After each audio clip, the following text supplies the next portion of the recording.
Hi, it's me, Dora here, and I just finished watching Interview with the Vampire.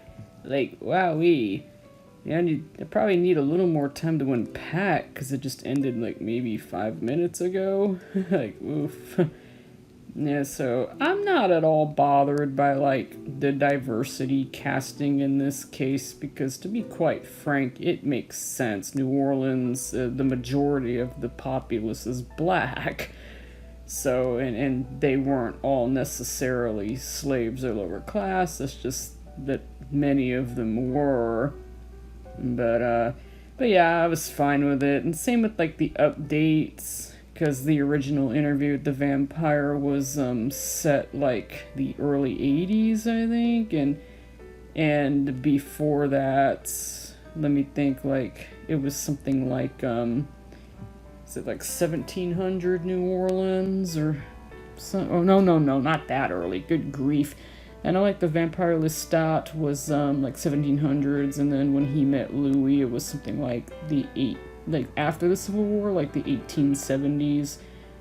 So yeah, so like getting it to 1910, I'm perfectly fine with it. Yeah, because to drive those cars, I guess.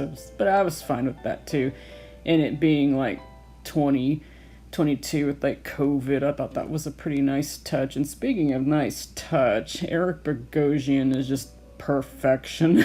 God, I just love him.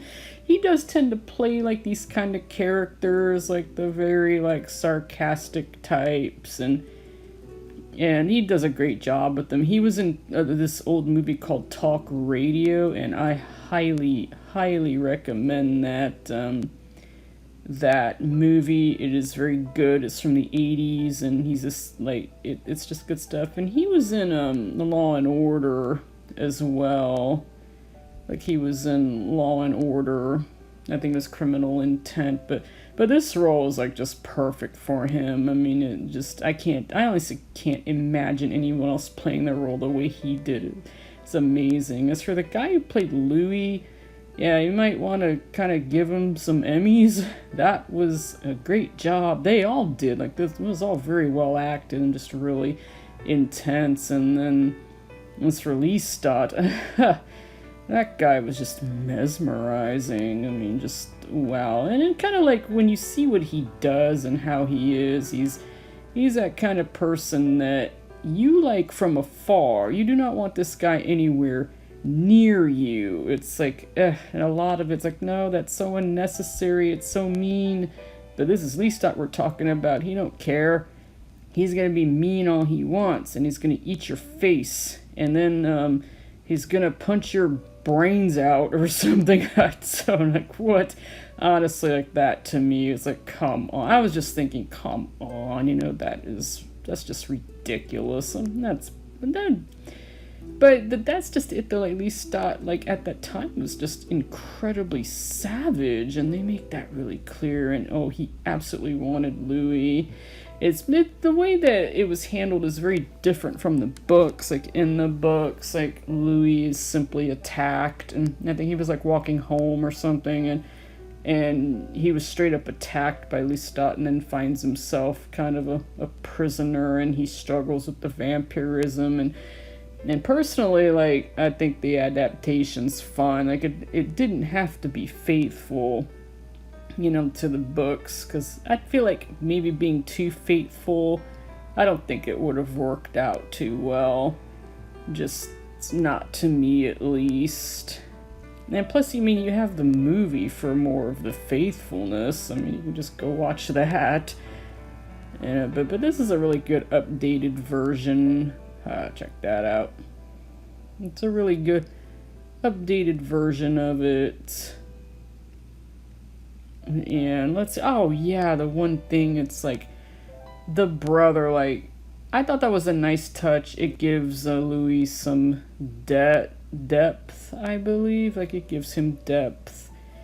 And it all does, all of the things he's doing to try to make it as like a black gay guy. I mean, he's pretty clear about that, like, take it or leave it. But it gave him depth, and his brother was, I didn't like all the preaching, but I don't think he was a bad person. But I just don't, like, why did he kill himself? I was shocked when I saw that. I was like, wait, what?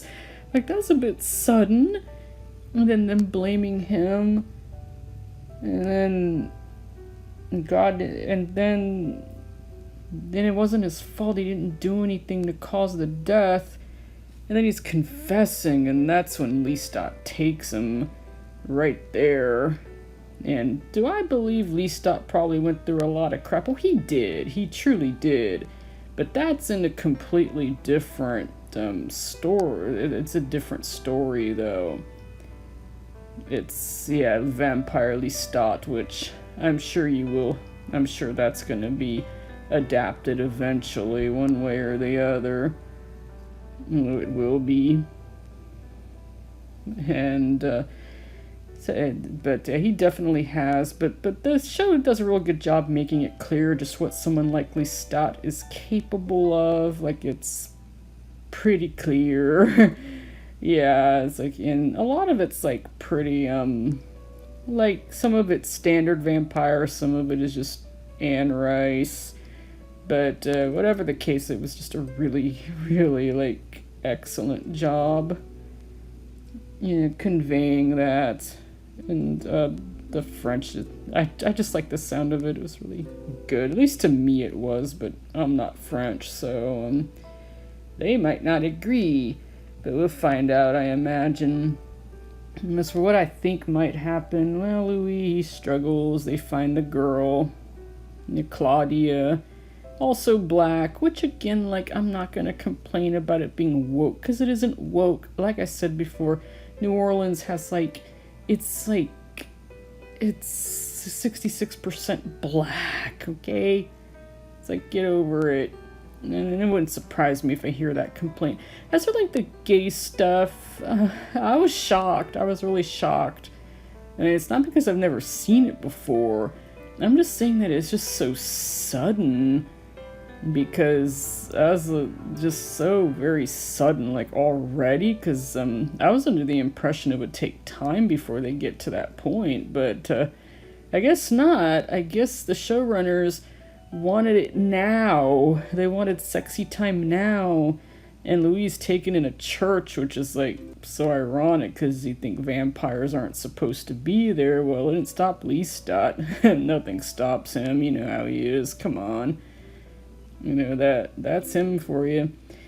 But I would say that I expected no less from the producers of Better Call Saul and Breaking Bad. I mean, that's like, bruh. That wasn't much of a shock, I guess. And yeah, it's basically like it's one of the few shows that I bother watching. Usually I don't bother watching shows, but in this case I did. And I am happy to see it. Yeah, it's like, happy me. I saw it. It was good. If you are into this sort of thing, I highly recommend it. If you're not into this sort of thing, then you wouldn't be watching it anyway. So I can't really think of anything else to say right now. So, say goodbye, Nikki. See you later. Goodbye.